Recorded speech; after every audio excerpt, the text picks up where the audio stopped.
మీ అమ్మని ఎన్నిసార్లు కొట్టినా? చాలాసార్లు కొట్టినా. నేను ఎప్పుడైనా కొట్టినానా? కొట్టేదాకా తెచ్చుకో. Watch our film Raju vs. Zambai with extended cut, streaming now only on ETV Win.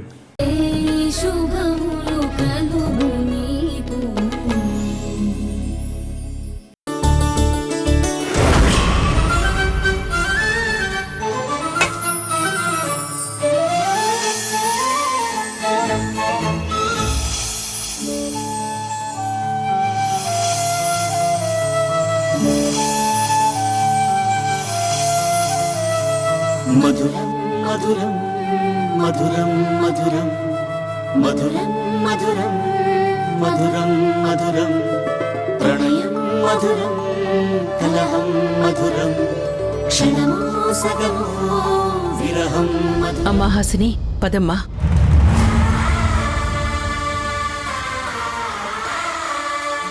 అల్లుడు గారు, మీరు కూడా రండి. హాసినికి బొట్టు పెట్టి వెళ్దురు గాని. పద.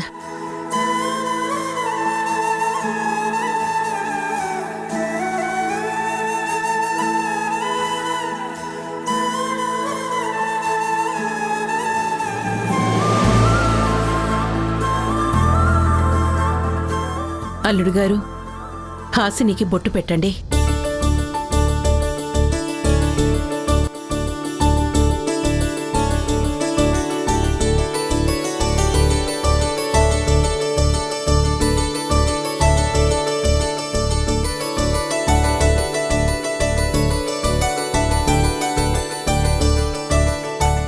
విక్కీ, నువ్వు వెళ్ళి రెడీ అవ్వు.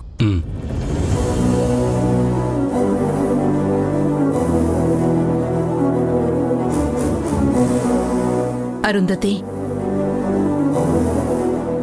అమ్మాయికి స్నానమైపోయింది.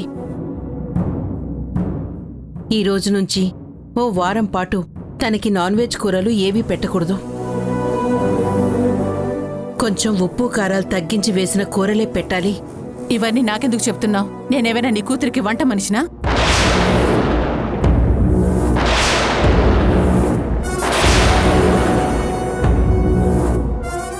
అదేంటి అరుంధతి అలా అంటావు?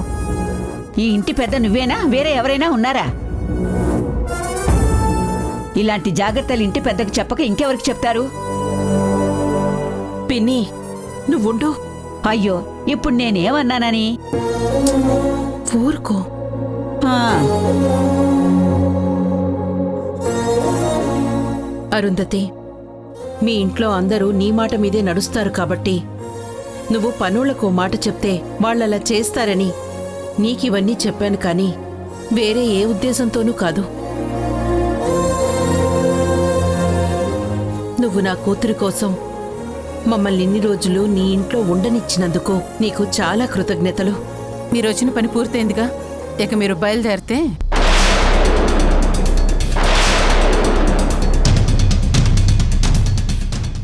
బయలుదేరతాం. కానీ నేను ఒక్కసారి అల్లుడి గారితో మాట్లాడాలి.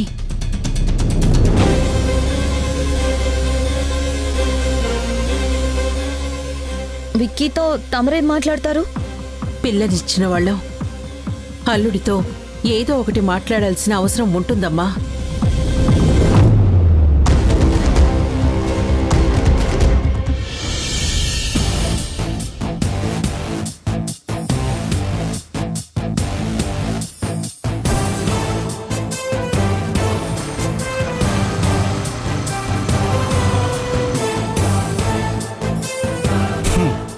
వీడేమో మాస్ హీరోలా ఉన్నాడు, నా కొడుకేమో క్లాస్ కమెడియన్లా ఉన్నాడు. మరి రేఖ వీడి వెనక పడక నా కొడుకు వెనక పడుతుందా? కానీ తప్పదు, ఎలాగైనా వీడిని సైడ్ చేసి రేఖ నా కొడుకుని ఇష్టపడేలా చేసుకోవాలి. ముందు వీడి మనసు విరిచేసి రేఖ మీద చిరాకు తెప్పిస్తే తర్వాత దానికి నా కొడుకే దిక్కవుతాడు.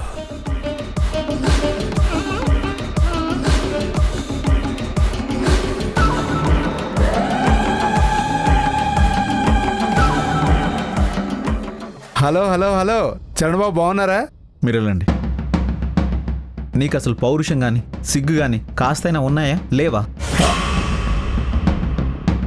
అదేంటి బాబు అలా అంటున్నారు?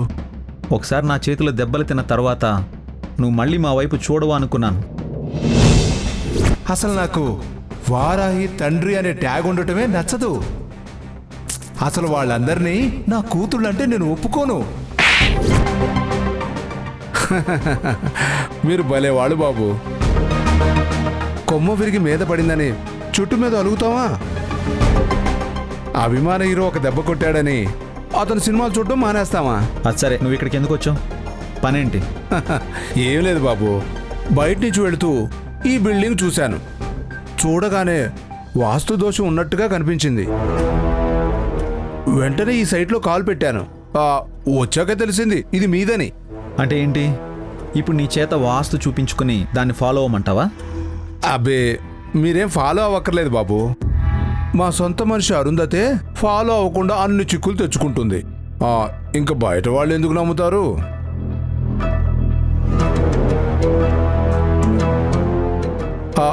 అవునండి, నిజం. నాకు ఉన్నదున్నట్టు కుండ బద్దలు కొట్టడమే అలవాటు. మా అరుంధతి నా టాలెంట్ని నమ్మదు. తన కూతురు రేఖ చెప్పిందే వింటుంది. ఆ రేఖేమో నా కొడుకు కుమారరాజ మాటే వింటుంది. అవును బాబు, రేఖకి మావాడంటే మహా పిచ్చి.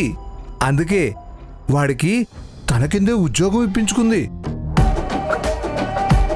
ఆఫీస్ నుంచి వాడు ఇంటికి రాగానే వెంటనే రమ్మని కబురు పెడుతుంది.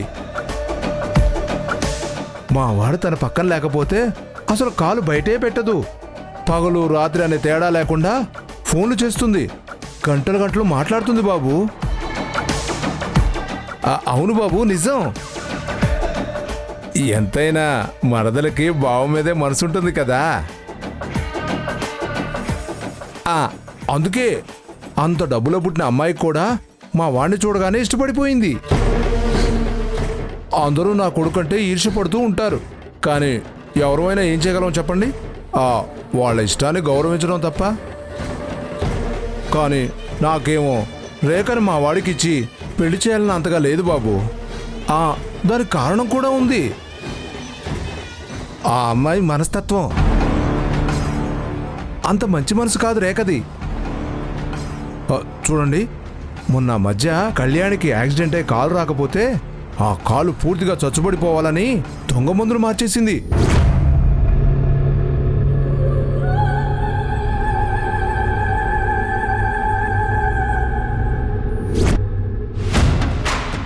దానివల్లే కదా కళ్యాణికి కాలు రావడం లేట్ అయిపోయింది. అలాగే మరి సునాయనని అప్పట్లో ఇంటర్వ్యూకి పిలిపించి వాళ్ళ ఆఫీసులో బంధించేసి భయపెట్టేసింది బాబు. ఎవరైనా ఉన్నారా? మీరు?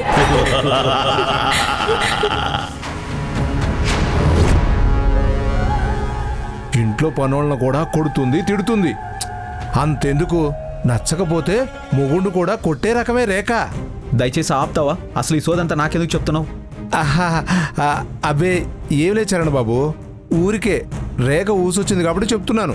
చూడు, నీకంత ఖాళీగా ఉంటే వెళ్ళి ఊళ్ళో వాళ్ళకి చెప్పుకో నీ కహానీలన్నీ. దయచేసి నాకు సోది చెప్పుకో. వెళ్ళి ఇక్కడి నుంచి. అలాగే బాబు, ఇక బయలుదేరతాను.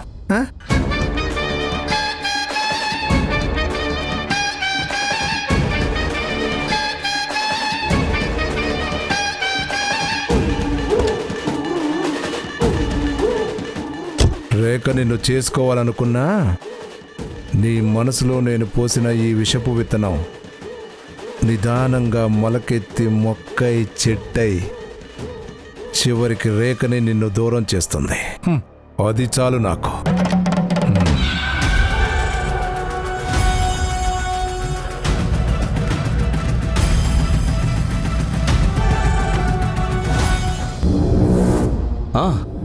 అవును తాతయ్య, ఈరోజే వెళ్ళిపోతున్నారు. మేం కూడా ఈరోజే వెళ్ళి జయసింహ గారితో రేఖ గురించి మాట్లాడతాం.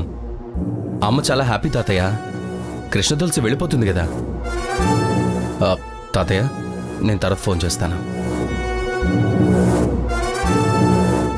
ఏంటిలా వచ్చారు? మీతో కొంచెం మాట్లాడాలి బాబు.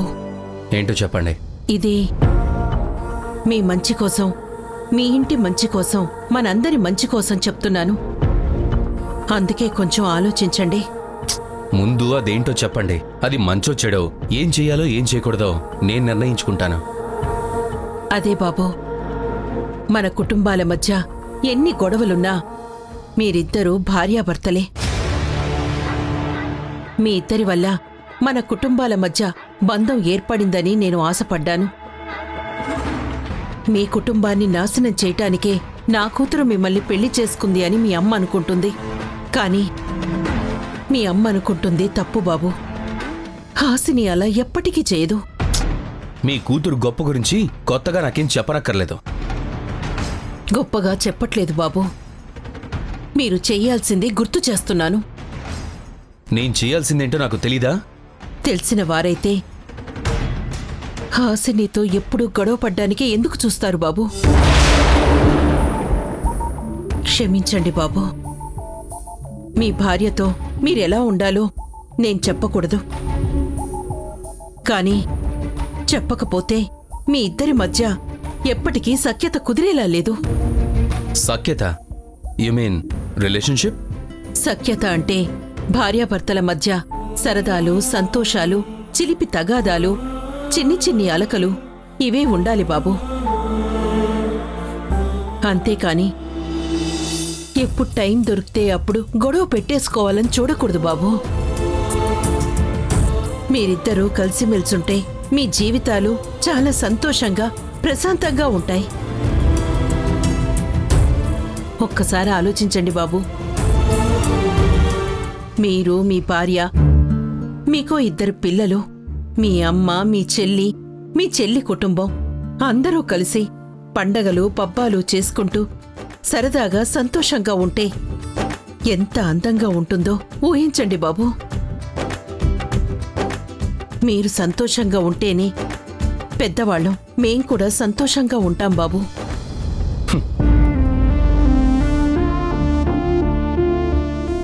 మీరు సంతోషిస్తారేమో, మా అమ్మ మాత్రం సంతోషించదు. మా అమ్మ సంతోషం కోసమే నేను ఏదైనా చేస్తాను, మీ అందరి కోసం కాదు.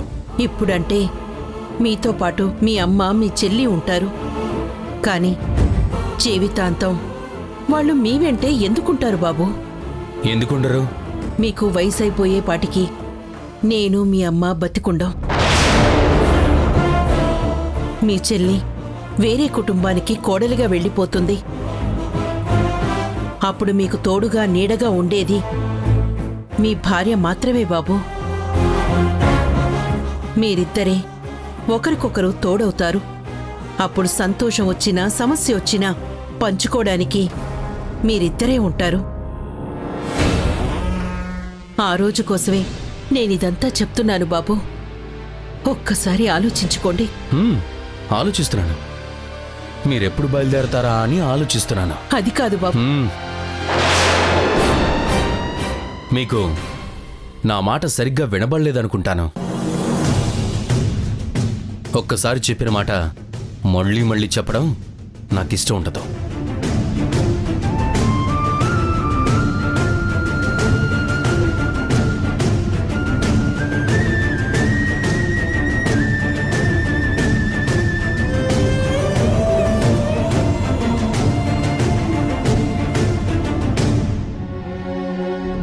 ఏయ్ హాసిని, అలా బెల్లం కొట్టిన రాయిలా నిలబడతావేంటే?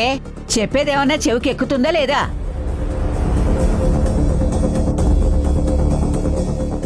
నిన్నిప్పుడేమైనా అంటే మేమందరూ వచ్చి అడుగుతున్నామనే భయం ఉంటుందా అరుంధతి వాళ్ళకి? నువ్విలాగే ఒంటరి ఆకాశ పిల్లలా మమ్మల్ని అందరినీ దూరం పెట్టావనుకో, తర్వాత నిన్ను వీళ్ళందరూ నూలు ఒడికినట్టు ఒడికేస్తారు. దుర్గమ్మ తల్లి, నన్ను బయట వాళ్ళు ఎవరు ఏమీ చేయలేరు. నా వెనక ఎవ్వరున్నా లేకపోయినా నన్ను నేను కాపాడుకోగలను. ఎవరి దారిన వాళ్ళు వెళ్తే నా దారి నేను చూసుకుంటాను. ఇదిగో అక్క, రోజు ఇదే తీరు. ఎంత చెప్పినా ఇలా తలతిక్కగా మాట్లాడడం మాత్రం మానట్లేదు. మీరందరూ ఒకసారి బయటికి వెళ్ళండి.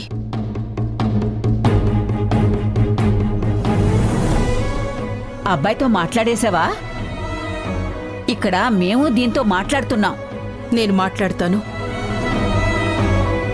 మీరందరూ బయటికి వెళ్ళండి. నేను హాసినితో ఒంటరిగా మాట్లాడాలి. వెళ్ళండి.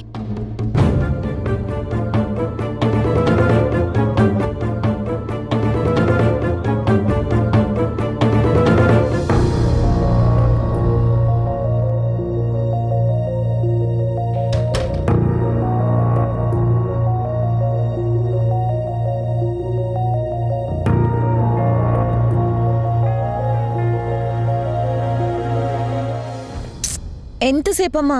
వీళ్ళు ఎప్పుడు వెళ్తారు ఇంకా?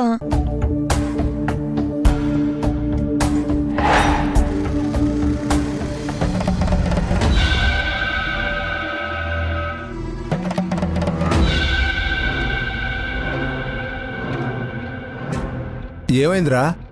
వీళ్ళు వెళ్ళి ఆ చరణ్ గారితో సంబంధం మాట్లాడొస్తే రేఖ నాకు దూరం అయిపోతుంది నాన్న. రే ఉండ్రా వేసినావు కుమారా, నేనేదో చేద్దామనే కదా ఇక్కడికి వచ్చింది.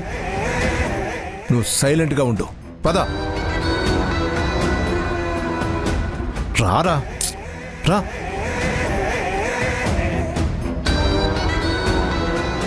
ఏంటమ్మా అరుంధతి, నీ మొహంలో సంతోషం కనపడుతుంది. శత్రుశేషం అంతా ఇల్లు ఖాళీ చేసి వెళ్ళిపోయారా? ఎక్కడా, ఇంకా ఇంట్లోనే ఉన్నారు. అదేంటి, నీ కోడలికి పొద్దునే స్నానం అన్నారు? స్నానాలయ్యాయి, కానీ నా కొడుకుని కాకా పట్టడం ఇంకా అవ్వలేదనుకుంటా కృష్ణ తులసికి. అమ్మ విక్కీతో మాట్లాడొచ్చేస్తుంది. ఇప్పుడు హాసినితో మాట్లాడుతుంది. రే నువ్వు ఇక్కడే ఉండు. ఏంటి మాట్లాడేది? మా ఇల్లు వదిలి వెళ్ళాలనిపించట్లేదా మీకు? మాకు వేరే ఏ పనులు ఉండవు అనుకుంటున్నారా మీరు? రేపు నీకు పెళ్ళై వేరే ఇంటికి వెళితే అప్పుడు మీ అమ్మ నిన్ను చూడ్డానికి వస్తుంది కదా, అప్పుడు తెలుస్తుంది నీకు తల్లి పడే బాధ ఎలా ఉంటుందో. రేఖ, వీళ్లతో మాటలు అనవసరం. కాసేపు పేషెన్సీగా ఉండు.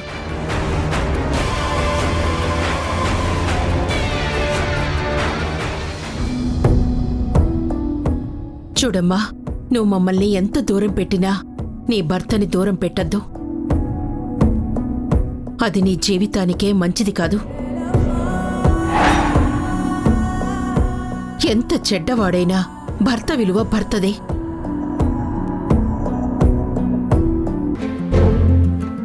నా భర్త కంటే దుర్మార్గుడేం కాదమ్మా నిన్ను చేసుకున్నవాడు. అతను తల్లి మాటకు విలువిచ్చి నిన్ను కాపురానికి తీసుకొచ్చాడు. కాని నా భర్త మీరు పుట్టారని మనందర్నీ వదిలేశాడు. నువ్వు నీ భర్తతో మంచితనంగా ఉంటే అతను నిన్ను బాగా చూసుకుంటాడనే నమ్మకం నాకుంది. నీ కడుపున ఓ పిల్లాడు పుడితే మీ అత్తగారు నిన్ను నెత్తి మీద పెట్టుకుంటారని నాకు అర్థమవుతోంది.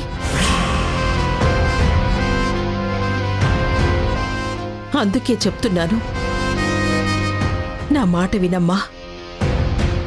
నీ భర్తతో సంతోషంగా ఉండటం అలవాటు చేసుకో. ఏడాది తిరిగేసరికి పండంటి బిడ్డని కని మీ అత్తగారి చేతిలో పెట్టు.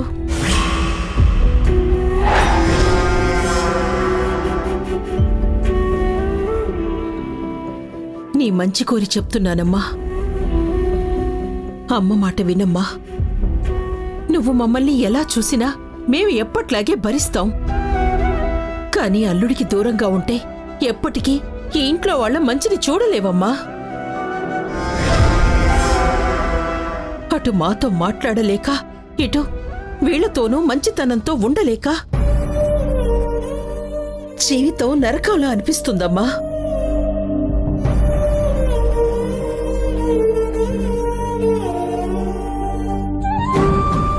అర్థం చేసుకో. నేను బయలుదేరతాను. కూతురు తల్లిని చీకొడుతుంది, తల్లి కూతురు కాపురం చక్కదిద్దాలని ప్రయత్నిస్తుంది. వాడుకుంటే ఈ మ్యాటర్ మనకు బాగా ఉపయోగపడేలా ఉంది.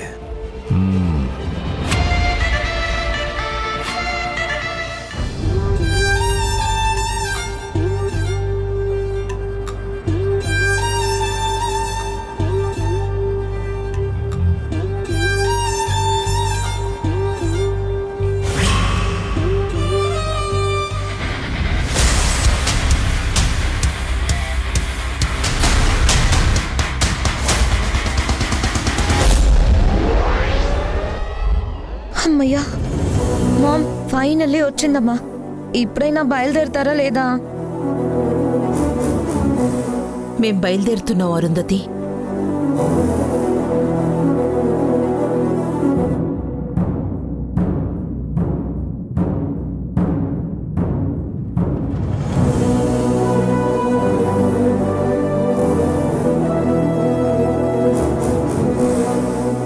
అమ్మా పదమ్మా, ఎదురు చూస్తే బాధ మిగులుతుంది. పద.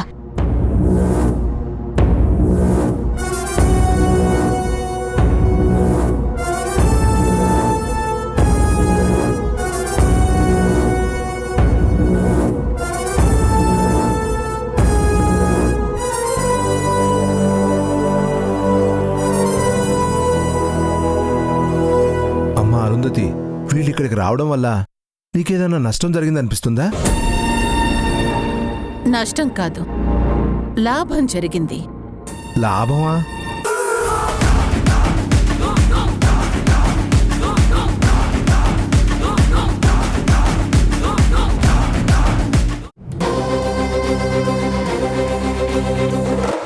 రేఖ నిన్ను ఇష్టపడుతుంది చరణ్. తన ఇష్టాన్ని కాదనలేదు మా అమ్మ.